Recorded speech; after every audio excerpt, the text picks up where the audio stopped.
Well, good morning, everybody. How we doing? So glad you're here. Happy Sunday for those of you tuning in online. We're excited you're here as well. We'd love to hear where you're watching from in the comments. We know people are on vacation, getting squeezing that last week out of summer. So we're just stoked that you're tuning in from wherever you are. My name is Kurt. It's great to meet you. If I haven't met you yet, I'd love to say hi after the gathering. And like Becca said, we are in week 2 of this series we're in all month long called Permission Slips.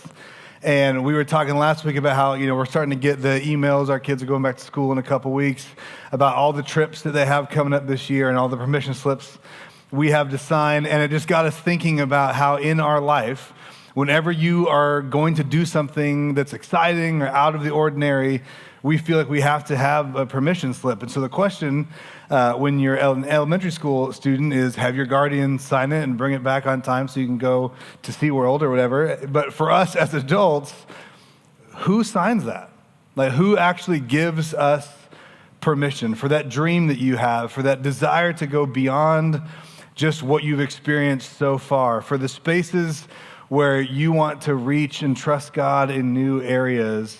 So many of us, myself included, have found excuses far easier to come by than permission slips. And we play small and feel like we have to kind of settle in to the only life we've known. And yet when we discover the Jesus of the Gospels, he's constantly inviting people out into more, to trust God for more, to demonstrate that God believes in them more than they anticipated, and that there is more in store for their life, and that you and I are included in that invitation into this abundant life. And so if you missed last week, I'd love for you to follow up and check it out online.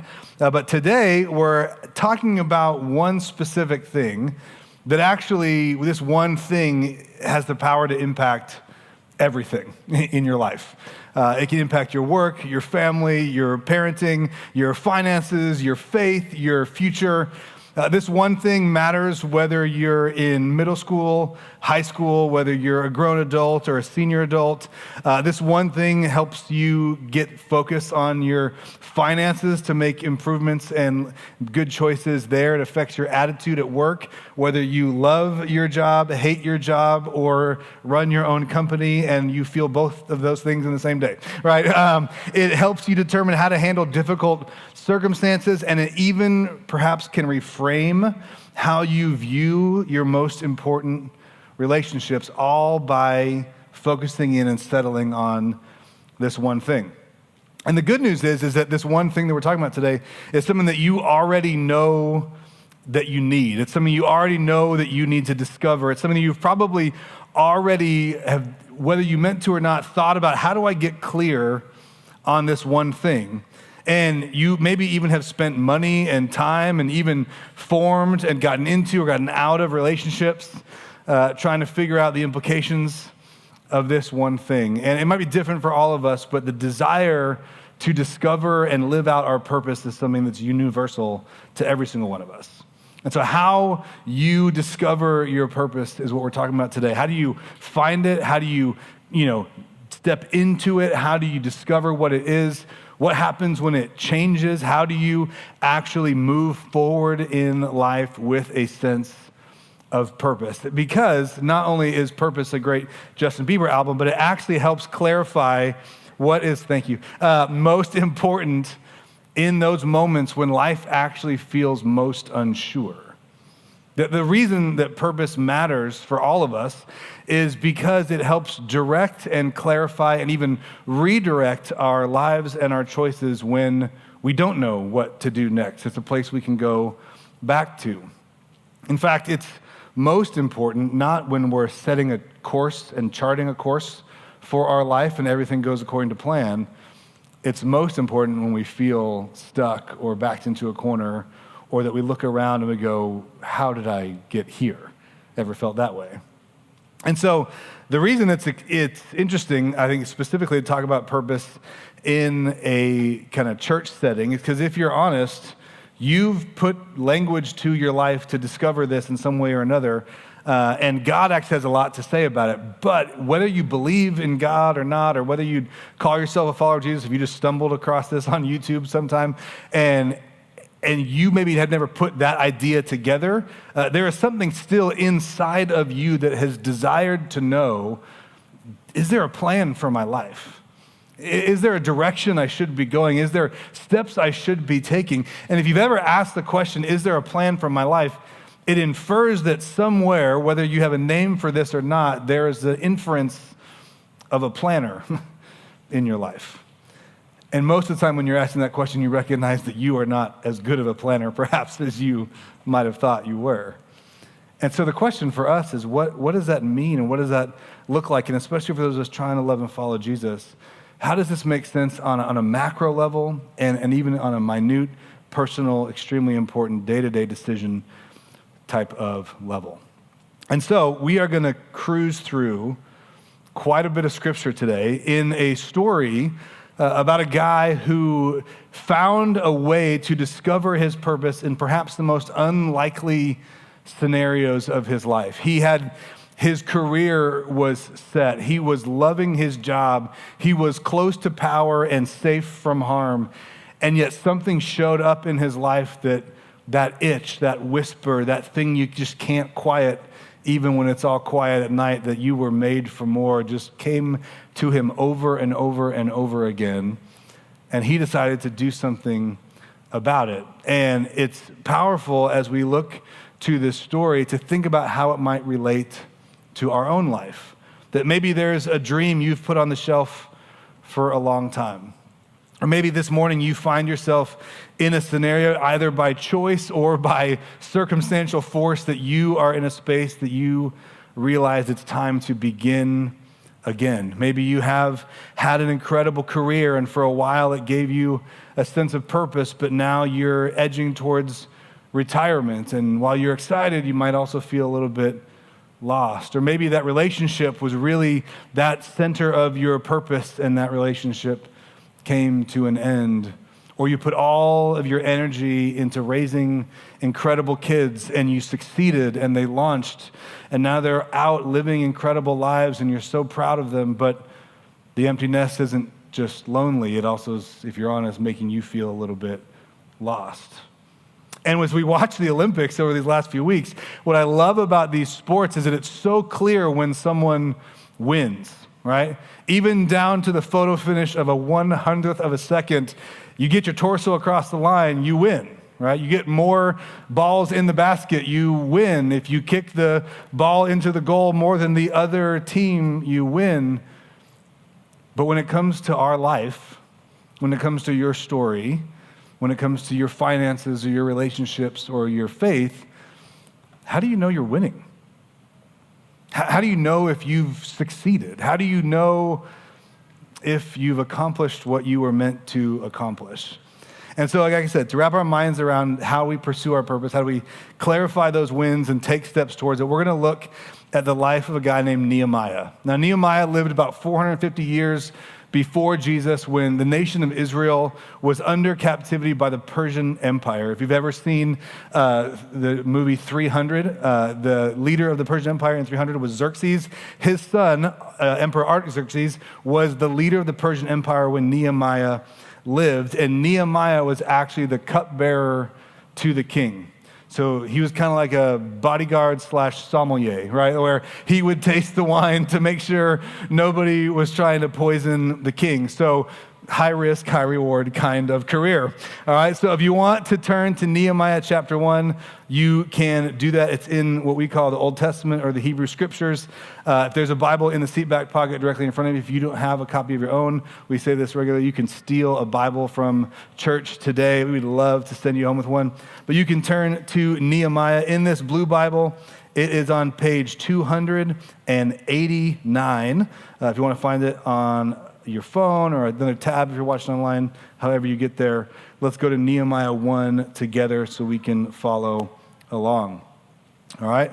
So we are going to dive into the story. He is the cupbearer to the king, and chapter 1 of Nehemiah tells of this interaction he has with one of his brothers who's come back from Jerusalem and tells him how the city of Jerusalem is in ruins. And Nehemiah is deeply troubled about all of this, and he just kind of stews over, what am I supposed to do about it? What am I supposed to do about it? He's having that moment that you have had where there's a question that something has come up in your life and you're like, is this for me? Is this for someone else? Or gosh, I hope that they take care of that because, I'm just renting, right? Whatever it might be, right? And Nehemiah finally decides, nope, this is something for me to do. So in chapter 2, starting in verse 1 of Nehemiah's kind of travel journal, which we call the book of Nehemiah, it says this. It says, early the following spring, in the month of Nisan, during the 20th year of King Artaxerxes' reign, I was serving the king his wine, per usual, right? I had never before appeared sad in his presence, and so the king asked me, why are you looking so sad? You don't look sick, so you must be deeply troubled, which this is totally an aside, but notice that even leading up to this opportune moment where Nehemiah gets to make some big, requests in just a second, he had done a great job. Right? So part of stepping into your purpose is actually doing a great job at the small things that God's put in front of you, right? So that's just for a side. That's not the point of the sermon, but I love that that's included here, right? So the king notices something's different. And so he asks, Nehemiah, what's going on? And Nehemiah, this is the first, moment in the Bible where you recognize a Hail Mary prayer. He says, I was terrified, but I made a prayer and threw it up and said, hey, long live the king. How can I not be sad? The city where my ancestors are buried lies in ruins, and its gates have been destroyed by fire. And then the king asks, well, how can I help? Which is amazing, right? Because all kinds of opportunities and possibilities could have happened in that moment. But because of Nehemiah's character and his request, the king asks, how can I help? So Nehemiah throws out the Hail Mary prayer, takes a deep breath, and says, with the prayer to God in heaven, I replied to the king, and if you are pleased with me, your servant, send me to Judah to rebuild the city where my ancestors are buried. The king, with the queen sitting beside him, asked, how long will you be gone? When will you return? After I told the king how long I would be gone, the king agreed to my request. I also said to the king, if it pleases the king, let me have letters addressed to the governors of the province to the west of the Euphrates when I go out of our empire, instructing them to let me travel safely through to the territories on my way to Judah. And please, one more thing, give me a letter addressed to Asaph, the manager of the king's forest, instructing him to give me timber. That way I will need it to make the beams for the gates of the temple fortress and for the city walls and a house for myself. And the king granted these requests because the gracious hand of God was on me, Nehemiah says. The king, I should also add, also sent along army officers and horsemen to protect me. So what happens in Nehemiah's moment here, when he's stepping into his purpose, on accident perhaps, but by choice, is he recognizes the first thing you need to step into your purpose, which is you have to recognize that there is a problem. You have to recognize that there is a problem, and you have to take responsibility for that problem. And notice what happens in these verses in chapter 2 of Nehemiah. He doesn't show up and be like, could you help me out and do me a favor, and then have no responses to any of the important tactical questions that came his way. And I think for many of us that are followers of Jesus, it's easy for us to kind of resign ourselves to actually having to work at a problem because we prayed. And I think Nehemiah demonstrates to us that actually both are extraordinarily important.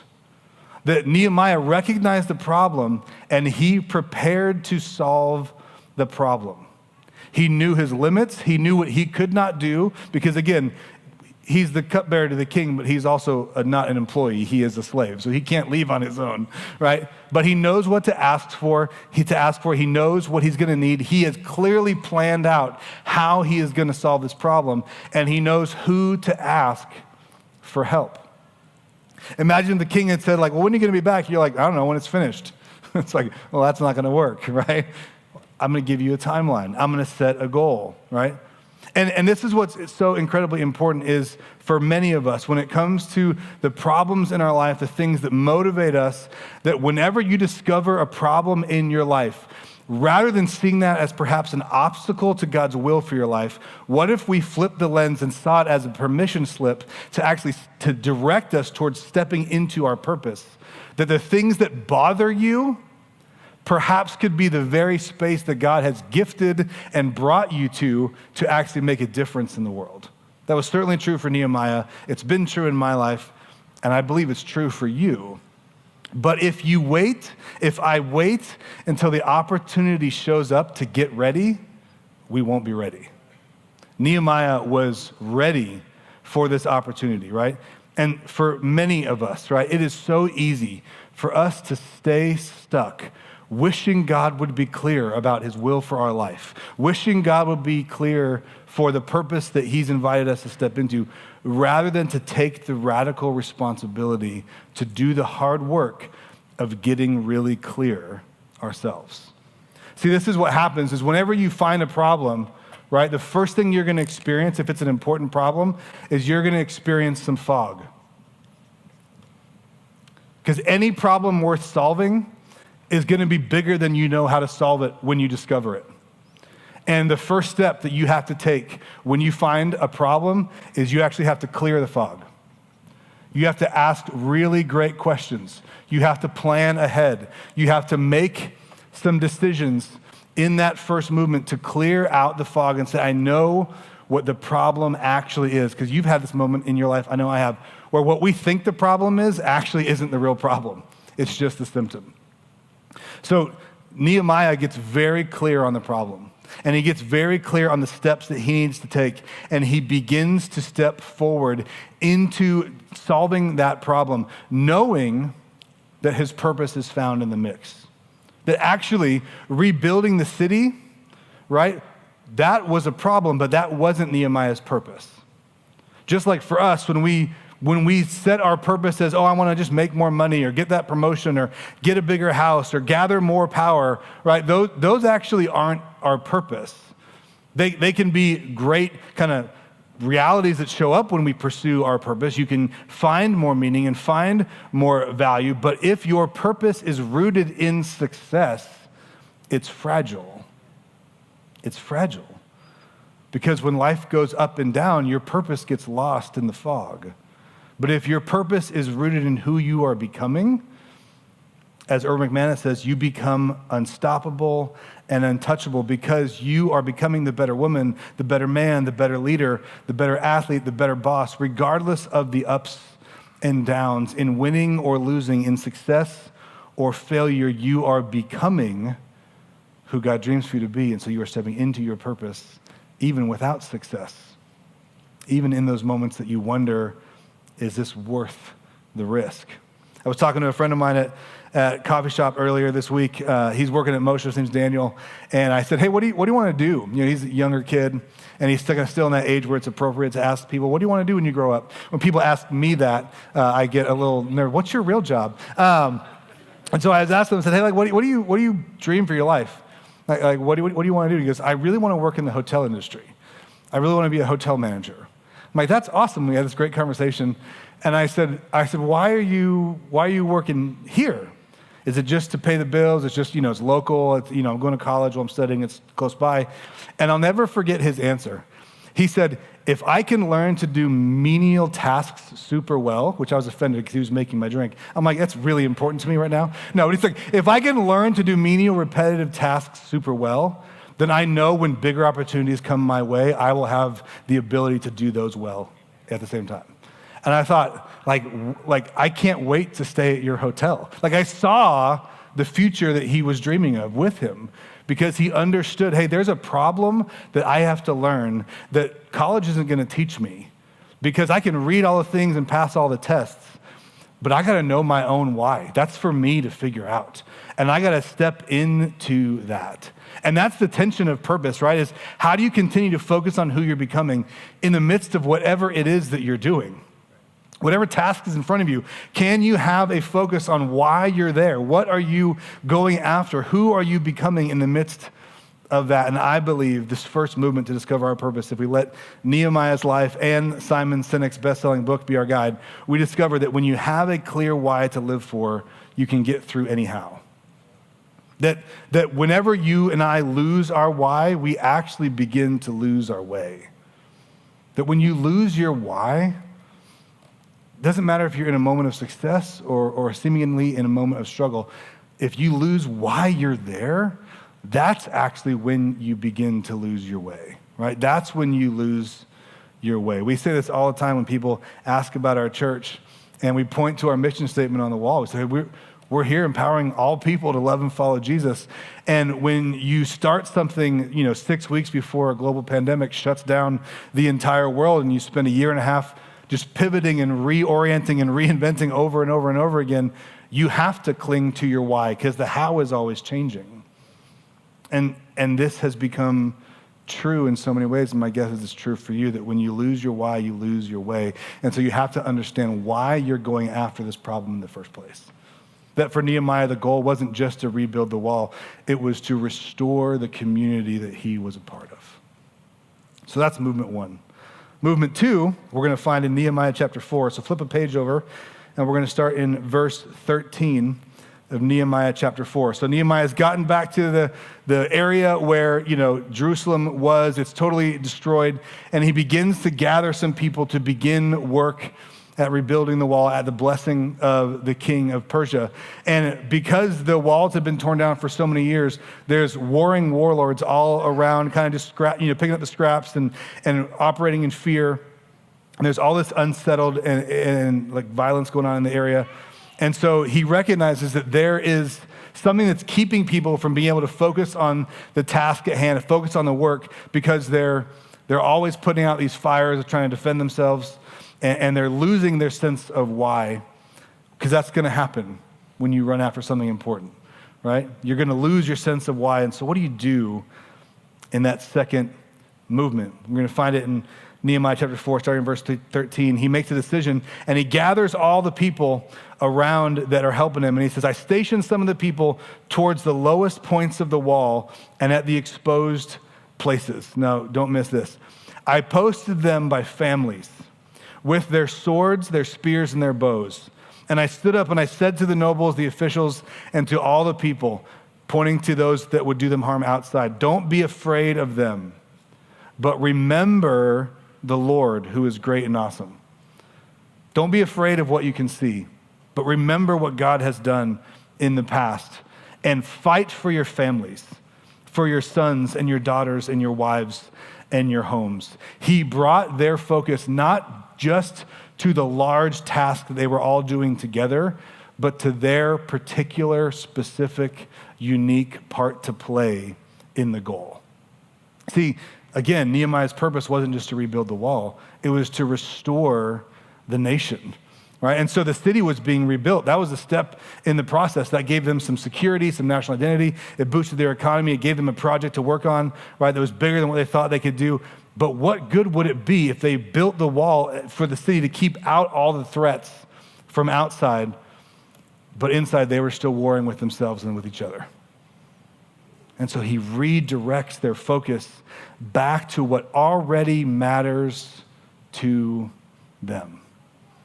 It says, your job is not to help us build the wall for some other purpose or other reason. It's to fight for your family. It's to fight for the thing that's most close, most valuable for you. And see, that's what happens when you step into your purposes. First, you're going to discover a problem, and then you have to keep your passion hot. You have to keep your passion for that problem stoked up and fired up, right? Because that's what happens when you have, your passion is it's going to wane. You're going to get bogged down by the work. You're going to feel like there's more going on than you know what to do, and pretty soon you can get frustrated, and so you have to stoke the fire. You have to stoke the fire. You have to become your own best cheerleader. That you have to remind yourself why this matters. You have to keep it going, probably, if we're honest, longer than you thought. Because it's going to take longer than you thought. It's going to have unexpected setbacks. That's why they're called unexpected, right? You're going to have to fight harder for success, and when you get it, it will be heavier than you imagined. That harvest time, we all love that in a spiritual perspective. I can't wait for harvest time. Ask a farmer, harvest time is the hardest work they do all year. Harvest is hard work, right? That you may not be where you thought by now. You may not be doing exactly what you thought you would be doing by now. You may not yet be tasting the fruit of your hard work, but all along the process, you can still become who God's created you to be, but you got to stoke the fire. If you've ever been camping, right, you know that getting a fire started takes so much more work and energy and focus than keeping a fire burning, especially if you don't have lighter fluid, right? When you have to start a fire from scratch, you're leaning over, you're getting smoke in your eyes, you're working hard to get it started, but when it's going, you just keep fueling it. But if we forget to fuel the fires of our purpose, to fuel the fire of our passion, we can easily get to a point in our life where all of a sudden the fire for that relationship has gone out and we don't know what happened. That all of a sudden the fire to lose that weight or to step into a new health goal, it's too hard. That all of a sudden the fire for that new job, you're just as discouraged as you were at the last job. And you thought this new job was going to solve all that, but you're still there. And it still feels the same. And so how do you stoke the fire for the passion that leads to your purpose? So the first question is, what's the problem? The second question is, what do I care about? What do I uniquely care about? What matters to you? And you don't have to just say God because you're in church, right? Like honestly, what really matters to you? Because the reality about our purpose is that it reminds me why I got started when I get stuck. That when I keep my fire of passion around my purpose going, it reminds me why I got started when I get stuck, knowing that that is going to happen. So that's movement 2. And then the third movement of discovering and living into our purpose, we find in Nehemiah chapter 6. And he has come to a point in his journey. Like I said, we're covering a lot of the story today, so thanks for hanging with me. He has come to the point of the journey where we have all found ourselves because we expect resistance when we step into something new. We expect resistance when things get started, but we rarely expect resistance to show up, although it always does, right before we finish. Resistance shows up right before we finish as well. And so in Nehemiah chapter 6, we discover that Nehemiah is in that place. And he gives us a tool that I hope you can use this week as you're wondering, what is my purpose? What is my next step? That would remind and clarify for you what you can do this week. So we pick up the story in Nehemiah chapter 6, verse 1. Sanballat, Tobiah, and Geshem the Arab, these are three competing warlords that were around the area, and they had decided to form an alliance because they recognized that Nehemiah was getting stuff done, and they would be better off teaming up to attack and stop that work, knowing that if the walls got built, that their reign of terror would come to an end. And it says that these three guys and the rest of their enemies found out that we had finished rebuilding the wall and that no gaps remained, though we had not yet set up the doors in the gates. So we're still vulnerable, but we're real close to the end. It says, so Sanballat and Geshem sent me a message asking me to meet them in the villages on the plain of Ono. I realized they were plotting to harm me, so I replied, oh no. And I sent them this message. You're welcome. Just making sure you're paying attention, right? This is what he actually said. Don't miss this. I responded to them and I said, I am doing a great work. I can't come down. I am doing a great work and I can't come down. Why should I stop working to come and meet with you? Now I don't know about you. There's a lot of times in my life where I'm asked things that I know they're not bad things, but they're off purpose. They're not the best use of my time and energy. They're not uniquely in the gifts and the calling that God has placed on my life. And more times than I would like to admit, I say yes to things that I shouldn't to please other people, and the one who misses out and the one who's frustrated at the end is me. And at the end of those moments, if I'm really honest, because how it shows up at first is I'm frustrated with all the voices out there. I'm frustrated like Nehemiah was with these three warring warlords trying to take him off mission. And what Nehemiah is trying to teach us is that the only person I have to be upset with is myself. That the only person I had to be upset with in those moments is myself, because I did not have the discipline to say, no, actually what I'm doing is a great work, and I can't. I can't. Now that word is important. He's not saying I don't want to. He's not saying I don't like you and so I'm better than you. He's saying, no, what I'm doing is so consequentially important that to do anything else would almost be a betrayal of my identity, that I literally can't come down. And I wonder for you in your life, are there spaces that they are just clear lines in the sand for you? I can't do that. I'm not gonna go there. That just won't happen. We have to find a different solution, because it's not that. Because there's plenty of spaces in my life where there's fluidity and there's choice, and that's all good. But there must be places in our life when it comes to our integrity, when it comes to our priorities.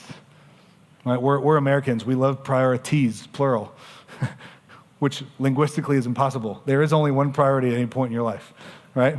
That's why it's called a priority. But whatever it might be, right? When it comes to our integrity, when it comes to our priority, when it comes to our families, when it comes to how we do the work that we're doing, are there clear lines in the sand for you that you say, I can't? When it comes to dating or relationships, when it comes to your finances, when it comes to the self-talk that you give yourself when you're falling asleep at night and when you wake up first thing in the morning, are there things that you've already pre-decided, no, I can't, because what I'm doing, what God has invited me to, is a great work. I wonder for you, can you decide ahead of time what those great things are in your life? Because if we don't decide before they're questioned, before they're threatened, before we're invited to abandon them, if we don't decide ahead of time, that's a great work, they become so much easier to leave. So much easier to leave. And so the question for you and for me is, as Nehemiah says that with such confidence, what is it for you? Now notice what happens. They didn't listen to him the first time and gave up and said, oh, he can't come down. I guess we'll move on. No, they're regular people, right? 4 times, he says, they sent me this message, and each time I gave the same reply. Because if something's worth fighting for, you got to fight for it. And they were really just trying to intimidate us, he writes in verse 9, imagining that they could discourage us and stop the work. And so I continued the work with even greater determination at the end than I had when I started. Because he saw the problem, he stoked the fire of his passion. And then the third movement is that he recognized the possibility of what was going to happen. He recognized the possibility of the better future of having a pen that worked. He recognized the possibility of what he was running after. The possibility that was before him. Because we read throughout chapter 5 and chapter 6 that they threw all kinds of insults at him. They threatened to start rumors about him. They threatened his livelihood and his physical well-being. That there wasn't an easy road to his purpose. There was always something that he had to remind himself of, that what he was doing was worthwhile. And the same is true for you. When you run towards your possibilities, when you run towards the possibilities that God has in your life, you will always be required to face your fears. You will always be required to face perhaps the thing that you fear the most. Spiders. No, I'm just kidding, not spiders, right? But self-doubt, insecurity, old voices, shame and regret. That whenever you and I step into doing something valuable with our life, this becomes a non-negotiable. I love the Thomas Keating quote that says, the spiritual journey is not only a path to success, but more often than not, it is a humiliation of the false self at greater and greater consistency.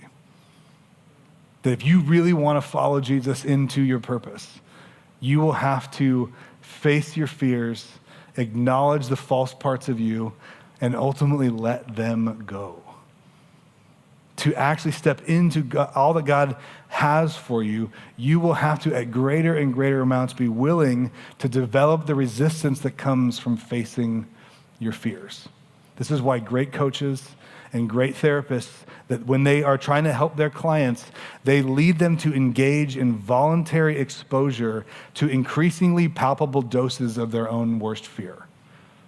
You're like, sign me up for therapy. You know, but if you've ever been in a therapist's office, you know that that's actually where the healing begins. That you actually name it and face it rather than avoid it, rather than pretend it doesn't affect you. And once you've named it and faced it, you can begin to slowly dismantle it and build the resilience that is required for you to fulfill your personal potential. And the reason why this is not just a self-help talk and it actually relates to the God who created you is because this is actually what God already sees. That the thing that you and I imagine as this possibility one day is the reality God already views you in and is inviting and wooing us to step into. And so when you merge these things, these problems, that thing in your life that you see in your own world, in your neighborhood, at your job, or in the world at large, that problem that it drives you crazy. And the passion that you have to do something about it, the thing that works you up and you get excited and challenged and willing, and the possibility that God already sees and inviting you into in the future, when you coalesce these three things, this is where our purpose is found, right? This is where your unique individual purpose can be found, is in the intersection of a problem that you've discovered, the passion that you have, and the possibility that you believe God is inviting you into. And so the question for all of us, right, is will we become the most powerful advocate for our own personal potential? Will you? Will you become the most powerful advocate for your own personal potential? Recognizing that that is actually a spiritual journey. That the more and more, the closer and closer I follow Jesus, the more and more my false self gets exposed and invited to die. So that the real potential, the real possibility, the real resurrected life that God says we are invited into now can break through the cracks of my old false self and show itself to the world. And the same is true for you. See, I love this verse in Proverbs 19. It'll be up on the screen, you have to turn there, but Solomon's writing after doing incredible things, and he simply reminds us, you can make many plans, but the Lord's purpose will prevail. You can make many plans. And in that phrase plans, right, we think, great, I'll plot it out on the calendar. That means choices, decisions, missteps, mistakes, start overs, begin agains. You can do all that because your purpose isn't permanent. It's going to shift. It's going to change in different seasons of life. But it's always going to follow this pattern. So you can make your plans, run after all that, but ultimately it's the Lord's purpose that will prevail. That what God sees, what God desires, what God dreams for your life is what he's consistently inviting you to uncover and step into. But to do that, we're going to have to clear the fog. We're going to have to move the obstacles out of the way. We're going to have to get really radically clear on what actually we're willing to do about it. We're going to have to keep the fire burning. We're gonna have to stoke that flame at times, sometimes alone. Because the accolades will come and go, but the ones who succeed outlast it through the seasons when no one else was cheering them on. You have to stoke your own fire, and you got to face your fears. You got to face the fears that show up because ultimately God is trying to do something unique and special in your life. See, God's will, God's purpose for you, it's unique and handcrafted. It's not mass-produced. You're not supposed to be like the person next to you. You're not supposed to be just like every other follower of Jesus. I love it how John Ortberg writes this in the Me I Want to Be. He says, he had Abraham take a walk. He had Elijah take a nap. Adam took a rap. He gave Moses a 40-year timeout. He gave David a song and a dance. Esther got the king's attention. Paul got a jail cell, a pen, and a scroll. God wrestled with Jacob. He argued with Job. He whispered to Elijah. He comforted Miriam. Jesus was stern with the rich young ruler, compassionate with the woman caught in adultery, blistering with the religious scribes, tender to the children, and gracious and forgiving to the repentant thief on the cross. Every individual person got a unique, handcrafted invitation from Jesus, but it always went towards the purposes of God in their life. It was always directing them to who they were designed to be. And the same is true for you. So where in your life are you trying to be a cookie cutter of somebody else? Where in your life are you just doing it because that's how it always is done in your industry? Where in your life have you decided to play small because of the fear that's looming at the door, rather than opening it up and inviting that fear to the table and saying, talk to me. Tell me about yourself. Let's work this out together. See, I don't know what the specific step God might have for you. There's no possible way that I could, prescribe that to you today. But what I do know is this: God promises to be with you, to help you, to guide you, whether you make the right decision or not. Whether it's a good decision or a bad decision. That's how good God is, to stick with you, to stay with me. For some of us, there might be a big decision ahead. But for many of us, determining and pursuing your purpose doesn't necessarily mean you're going to radically reorient your life. But it does mean you will live with a new awareness of what God's inviting you into. That you might go to that same job and sit at the same desk, but you see things differently. And rather than going, oh, I hate my job, the workplace culture is so awful, everybody gossips, I can't wait to hear who did what. Right? That you can begin, too close to home? They're good, everybody's good, right? You can begin to shift that a little bit. Like, let's get real vulnerable. Like, oh, I just wish people cared more about fill in the blank. I wish my partner would. I wish my boss would. I wish my neighbor would. What if the invitation is, well, why don't I? For generations, people were wishing someone would restore the city of Jerusalem, and Nehemiah was finally the one to say, I'll go. I'll plan ahead. I'll take the risk. I wish God would be clear. And if you've wondered that or you feel that right now, trust me, I hear you. The reason you know that it's God you're listening to is because the possibilities that God has for you are so big that they scare you. That's how you know. And so, of course, there will be fears that show up. Of course, there will be resistance that comes your way. You're doing something extraordinary. You're doing a great work. Whether that's your job, whether that's the way you neighbor and are a friend. As Andy Stanley says, the greatest thing you may do for the kingdom of God may not be anything you accomplish, but someone that you raise. It's your kid, or it's the kids in restoration kids that you pour into each week. That there is always an invitation, no matter how difficult or bleak the circumstances might feel, to become who God's created you to be. Because the reality is your circumstances may not always fuel your purpose. No one can make that promise for you. There will be mundane aspects of your life that feel pointless. Your circumstances may not always fuel your purpose, but your purpose can influence your circumstances, always. Your purpose, if you get clear on what it is that God's calling you to do, can always influence your circumstances, as difficult or as dry as they might feel. And so step one is find the problem. Get clear on it. Move the fog out of the way to know exactly what it is that drives you crazy, that you feel needs to be fixed, and then find a reason why you're the one to do something about it. Keep that fire burning. Don't give up too soon.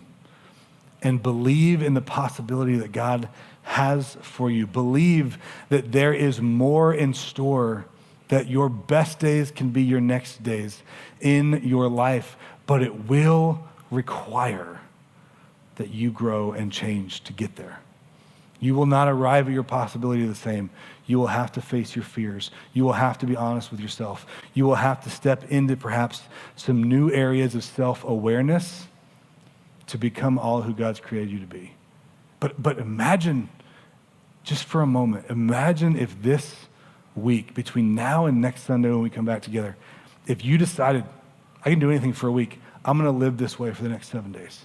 That even the hardships or pain or difficulty you're going to face in your life this week, you saw them as a chance to refocus on your purpose. You saw them as an invitation to begin again, to say, I'm actually in control of me. I can't control everything around me, but I can choose who I'm going to be in this moment. Can you imagine what it would look like if you lived that way at work or in your neighborhood, if you parented that way, or when you were on a date with your spouse, you had conversations towards that end? That your company may not fulfill your purpose, but you can fulfill your purpose at your company. That when you're at home with your kids, dinner time, playtime, bedtime, you saw them differently, saying, I'm not just getting through today, and I'm not just raising kids, I'm raising adults. They're just in process still. And so this moment matters for what I'm teaching them and what they're teaching me. That every moment can become a critical point in accomplishing your purpose, and that when life gets hard, things don't go the way you thought, that your purpose can remind you why you got started when you feel stuck. That you would become the most powerful advocate for your personal potential, rather than just going through life day by day as if trying to survive this life by accident. And most importantly, that we would not settle for the trappings of success that are so easily here today and gone tomorrow, but that we would run towards significance. Friends, that's my prayer for you. It's my prayer for myself. And so I'd love to pray for us, that we would live our life in this way. Let's pray together. God, thank you so much for who you are, for the stories like Nehemiah's that remind us that there is an invitation not to do something extraordinary, but actually to become someone who does extraordinary things.